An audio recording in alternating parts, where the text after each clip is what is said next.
Безгә авыр сынаулар булып тоелган мизгелләр кай вакыт яшерен яхшылык булырга мөмкин. Оскар Уайльд сүзләре чыгарылышыбызның девизы булачак. Исәнмесез, эфирда Белем дөньясы. Бүген без хәзерге чыгарылыш сыйныф укучыларын борчый торган төп мәсьәләләр турында сүз алып барырбыз. Алдагы минутларда имтиханнарга старт бирелде. Бердәм дәүләт имтиханнарында чыгарылыш сыйныф укучыларын нинди яңалыклар көтә? Онлайн укып бетерделәр, югары уку йортына да онлайн керәчәкләр. Абитуриентларны кабул итү кампаниясе ничек оештырылган? Үз тормыш капитаннары, ал җилкәннәр абитуриентларны нәрсә белән таң калдырган?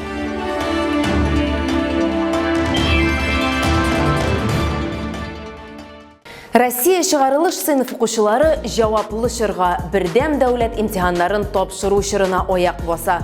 Бу мөгаен мәктәп укучылары, аларның әти-әниләре һәм укытучылары өчен иң зур сынаудыр. Агымдагы елда Татарстанда бердәм дәүләт имтиханнарын 18 меңнән артык бала тапшыра. Алар арасында мәктәпне быел тәмамлаучылар гына түгел, имтиханнарны мәктәпне узган ел тәмамлаучылар да югары уку йортларында укуларын дәвам итәргә теләгән урта махсус белем бирү йортлары студентлары да тапшыра. Имтиханнар бүген башланып китте, алар 3 атна дәвам итәчәк. Әмма бердәм дәүләт имтиханнарын тапшыруга әзерлек инде күптән башланды. Хәтта үзенчәлекле генераль репетиция бердәм дәүләт имтиханының сынау рәвешендә тапшырып карау көне дә узды. Ул укучыларсыз үтте. Сынау имтиханы процессы ничек оештырылды? Быелгы БДИ үзенчәлекләре нидән гыйбарәт? Бу хакта киләсе репортажда. Бүген география, әдәбият, информатика һәм мәгълүмати коммуникацион технологияләр буенча имтиханнар узды. Республикада география буенча БДИны 226 укучы тапшырды. Имтихан дәвам итә торган 3 сәгать эчендә имтиханнар бирүчеләргә бары тик линейка, транспортир һәм программалаштырмый торган калькулятор гына ярдәмгә килде. Берничә көн алдан һәр имтихан үткәрү пунктында сынау имтиханнары узды. Анда укучылар сыйфатында укытучылар һәм уку йортларының башка хезмәткәрләре катнашты. БДИ үткәрүнең мондый форматы бөтен процессның техник һәм оештыру нечкәлекләрен эшләүгә сынау чарасы булды. Мәскәү районының 87 номерлы урта гомуми белем бирү мәктәбенең әзерлеген Республика мәгариф министры Рафис Борһанов шәхсән үзе тикшерде. Катнашучы һәр укытучы имтиханда санитария-эпидемиология таләпләрен үтәү өчен махсус әзерлек үтте. Аерым алганда, БДИда катнашучыларның барысы да социаль дистанцияны үти. Моның өчен имтихан үткәрү пунктына керү алдыннан һәм бинаның үзендә махсус тамга куелган. Чыгарылыш сыйныф укучылары һәм оештыручыларның керү юлында температураны үлчиләр, кулларны дезинфекциялиләр, кирәк булганда битлекләр һәм перчаткалар бирәләр. Әлбәттә, бөтен таләпләр дә үтелә кебек. Чөнки монда директордан алып, һәрбер укытучы, һәрбер җитәкчеләр, һәрберсе завучлар да һәрберсе өйрәтәләр, булышалар. Нәрсә эшләргә кирәк икән, кабат-кабат менә без инде 3нче көн бүген өйрәнәбез. Моннан тыш кирәк булганда чыгарылыш сыйныф укучысына өстәмә медицина тикшерүе үткәрелергә мөмкин. Авырган очракта табиблар имтихан тапшыра алмавын раслаучы тиешле бәяләмә бирә. Бу очракта имтиханны өстәмә вакытта 3 августтан 8 августка кадәр тапшырырга мөмкин булачак. Өметләрем элеккечә югары оценкалар белән чыгарлар дип ышанам, чөнки аның өчен бөтен шартлар тудырылган минемчә. БДИны гел дә үткәрмәү дөрес булмас иде, ди Рафис Борһанов. Имтихан булырга тиеш һәм балалар үзләренең сәләтләрен күрсәтергә тиеш. Хәзерге шартларда да бар процессларны оештыруга була, дип уртаклаша җаваплылар. Төп бурыч балалар сәламәтлеген саклау. Укырга теләгән балалар, алар инде 4нче чиректә, 4нче чиреккә түгел инде 11нче класста алар башыннан алып, инде шу имтиханнарга әзерләнә, күбесе әле 10нчы класста да әзерләнә башлый. Ул инде менә тренировка рәвешендә ясалган имтиханнарга җөриләр күптәннән, шуңа күрә сыйфат төшер дип бер дә уйлыйм. 18 мең теләүчеләр өчен бердәм дәүләт имтиханнары июль буе диярлек дәвам итәчәк. Чыгарылыш сыйныф укучыларына аттестатлар июнь аенда ук тапшырылды. БДИ исә быел югары уку йортларына керү сынаулары сыйфатында үткәрелә. Ағымдағы ел пандемия арқасында мәгариф тармағы өчен дә бик катлаулы булды. Студентлар мәктәп укучылары кебек үк дистанцион белем алу режимында күчәргә мәҗбүр булды. Әмма онлайн белем бирү элементлары моның белән генә шикләнеп калмады. Абитуриентлар университетларга да электрон технологияләр ярдәмендә укырга керәчәк. Югары уку йортларына кабул итү кампаниясе бердәм дәүләт имтиханнары старт алганчы ук башланып китте. Аның каравы студентларның хәзердән үк документлар тапшыру мөмкинлеге бар. Өстәвенә өйдән дә чыкмыйча. Шулай ук югары уку йортлары тәкъдим итә торган белгечлекләр һәм белем бирү юнәлешләре турында да булачак студент виртуаль презентацияләр һәм ректорлар белән онлайн очрашулар ярдәмендә белә ала. Хәбәрчебез Мәрсилә Искәндәрова кайбер Казан вузларында кабул итү кагыйдәләре белән танышты һәм күп кенә кызыклы мәгълүмат белән бүлешергә әзер. Быел югары уку йортларында документлар тапшыру үзгә. Гаризалар кабул итү бары тик онлайн режимда гына бара. Мондый формат абитуриентларга җанлы аралашуны алыштыра аламы? Быелгы елның үзенчәлекләре нидә икән? Әле кичә генә мәктәпне тәмамлаган һәр баланың иң зур хыялы үзе теләгән уку йортына керү. Алар өчен сайлау мөмкинлеге бихисап та, әмма быелгы елның үзгә ягы абитуриентлар теләгән уку йортын барып күреп, танышып, кәгазь документ тутырып үз куллары белән кабул итү бүлегенә тапшыра алмыйлар. Ә шулай да телефоннан шалтыратулар тынмый. Һәркемдә бер сорау: еге балаларыннан башка ничек конкурс үтәргә? Самые актуальные вопросы, Күбесенчә, иң актуаль сораулар булып, университетта белем алуның бәясе һәм кайсы өлкәләрдә нинди сынау имтиханнары тапшырыласы кызыксындыра. Казан Федераль университетында документларны электрон тапшыру өчен Буду студентам сервисы бар. Ул университетның махсус сайтында урнаштырылган. Абитуриентлар анда регистрация үткәч, шәхси кабинетлары барлыкка килә һәм шуның аша документларын электрон копияларын һәм гаризаларын язып җибәрәләр. Университетка керү өчен сынау имтиханнары да дистанцион технологиялар ярдәмендә узачак. как и в прошлом и позапрошлом годах. Узган еллардагы кебек үк мониторинг системасы кулланылачак.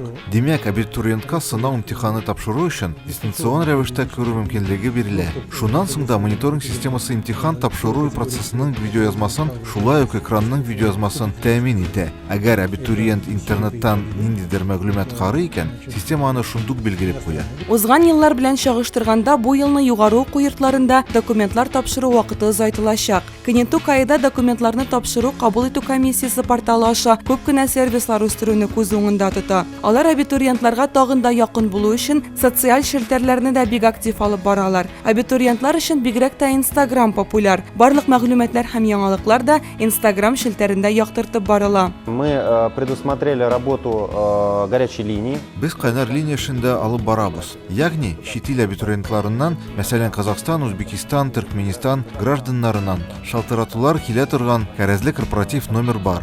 Социаль шертеләрдә сораулар шактый килә. Хәзерге яшьләр социаль шертеләрдән бик актив файдаланалар. Кабул итү комиссиясе хезмәткәрләре белән аралашалар. Без барыбыз да анда катнашабыз. Барлык сорауларга да җавап бирергә тырышабыз. Кенету кайга инде социаль челтәрләр аша сораулар гына түгел, ә көннән-көн шактый гаризалар килә. Араларында бигрәк тә 9нчы сыйныфны тамамлаганнар күп. Университет белән бик күп чит ил вәкилләре дә кызыксына. Мозамбик республикасыннан килгән абитуриент белән без дә аралашып алдык.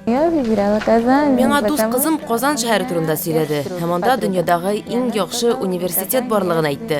Шуңа күрә мин бу университетка килергә булдым. Чыннан да Казан бик матур шәһәр. Бу елның тагын бер үзенчәлеге исә Казан дәүләт аграр университеты беренчеләрдән булып Россия мәгариф һәм фән министрлыгы проектында катнаша. Әлеге проект Россиянең 54 югары уку йортын кылачлаган һәм безнең Татарстаннан Казан аграр университеты да кергән. Моның төп үзенчәлеге абитуриентлар документларын бердәм дәүләт хезмәтләре порталы аша да бирә алалар. Әмма моның шикләүләре дә бар. Дәүләт порталы аша файдаланган очракта алар документларын бары тик көндезге формада бакалавриат һәм специалитет программасына бюджетка гына тапшыра алалар. Кто не сможет подать через Дәүләт хезмәтләре аша документларны тапшыра алмаучылар университетның шәхси кабинеты аша тапшыра ала. Мондый очракта төп кагыйдә барлык дәрәҗәдә мөрәҗәгать итү усулы, тиешле документларны әзерләү, анкеталар тутыру, документларны беркетү һәм кабул итү комиссиясе белгечләренә юллау. Абитуриентлар югары уку йортларына быел документларының оригиналларын бирә алмый. Шуңа күрә төп документ булып аларның конкрет вузга керү ризалыгы һәм гаризасы базасы булачак. Шулай ук абитуриентлар укырга кирү турындагы килешүдә ел дәвамында үзләре укырга кергән вузга оригинал документларны алып килеп бирү турында килешү төзергә тиеш булалар. Һәр кемгә дә үзе теләгән уку йортында белем алу мөмкинчелегенә ирешергә язсын. Россия чыгарылыш сыйныф укучыларына таң калырлык чыгарылыш кичәсе оештырдылар. Мәктәпне тәмамлау турындагы хатирәләр томанлы булып истә калмасын өчен балаларга яраткан кумирлары белән күңел ачу мөмкинлеге булдырылды. Виртуаль рәвештә генә булса да. Россия күләм онлайн чыгарылыш кичәсен миллионлап тамашачы карады, ал җилкәннәрдә урын алган искитмәле салют иң масштаблысына әйләнде. Күпләгән чыгарылыш сыйныф укучыларын үзгәреш җиле кая илтәчәк? Атна дәвамында интернетта булган иң кызыклы яңалыклар белән Нияз Рахман.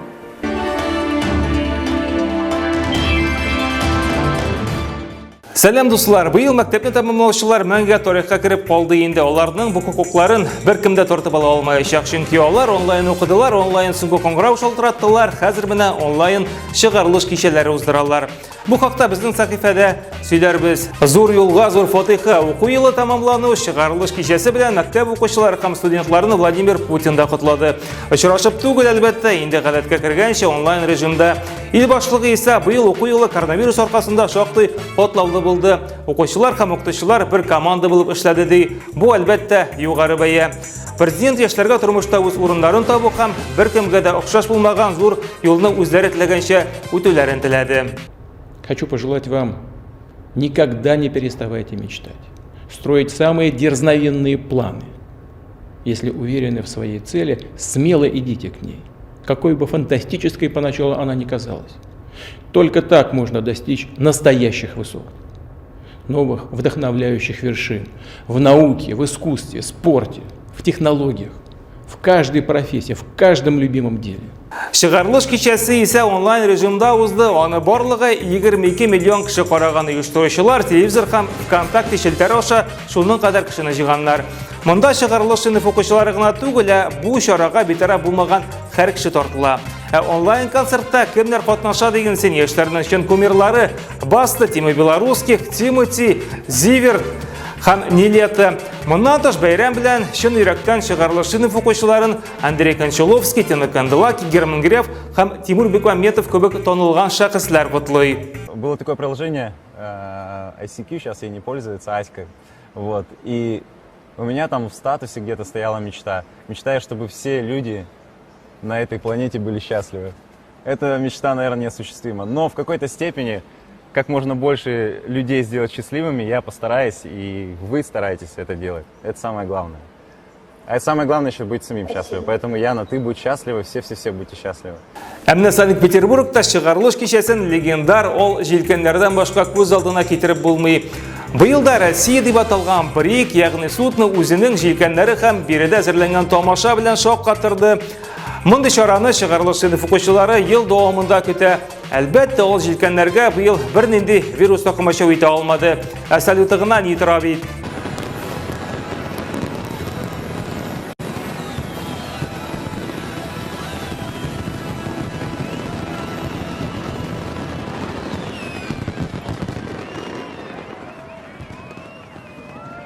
Чиләбе шәһәрендә яшәүче Сава Ярыгин бөтен илне шаккатырды. Әлеге 11 яшьлек малай макулатура җыеп тапшыра, оннан кергән акчага футбол тубы ала икән. Үзенә түгел, анысы да хәйрия чарасы кысаларында.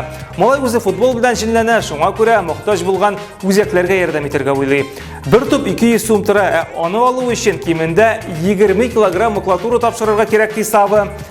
Беренче тупны ул 15 бала тәрбияләнүче Чиләбе терлекләндерү үзәгенә тапшырган инде. Афәрин сиңа, Сава. Ну, я сидел, думаю, я люблю играть в футбол. А дети из детских домов не могут играть. И вот я собираю макулатуру, чтобы у них тоже была возможность поиграть. Бүгенге менә шулар иде, елмаеп һәм көлеп яшәгез. Очрашырбыз. Пока-пока.